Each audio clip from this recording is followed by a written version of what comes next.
असेल तो इथंच कुठेतरी असेल. सकाळी सकाळी भोंग्यावर हनुमान चाळीसा म्हणत असेल. हनुमान चाळीसा म्हणता म्हणता तो कट्टर हिंदू झाला असेल. रेल्वेच्या इंजिनासारखा तापला असेल आणि तो हिंदू होऊन मातोश्रीवर आला असेल. तो इथंच कुठेतरी असेल. मातोश्रीवरचा धनुष्यबाण घेऊन खेळत असेल आणि धनुष्यबाण घेऊन हळूच गुवाहाटीला पळाला असेल. तो इथंच कुठेतरी असेल.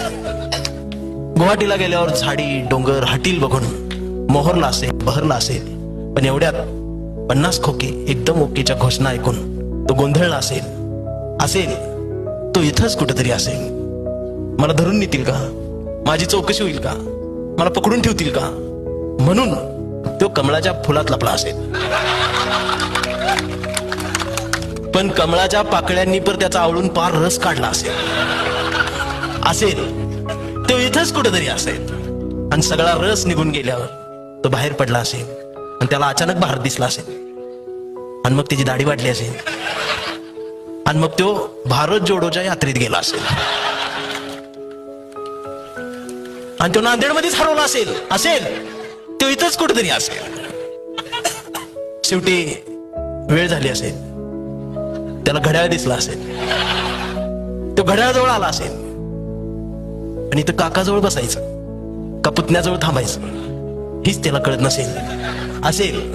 तो इथंच कुठेतरी असेल. शेवटी तुतारी वाजवत बसला असेल. तो इथंच कुठेतरी असेल. शेवटी यांचं सगळ्यांची नाटकं बघून तो चिडला असेल. तो पॅन्थर झाला असेल, विद्रोही झाला असेल आणि तो डायरेक्ट RPI मध्ये गेला असेल. पण त्याच्याच अध्यक्षाच्या कविता ऐकून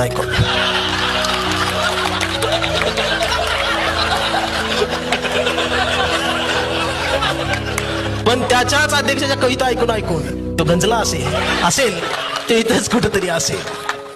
कविता ऐकून त्याला वंचित झाल्यासारखं वाटत असेल आणि मग तो हळूच वंचित मध्ये आला असेल. पण इथं नेमकं वंचित कोण हेच त्याला कळत नसेल. तो इथंच कुठेतरी असेल.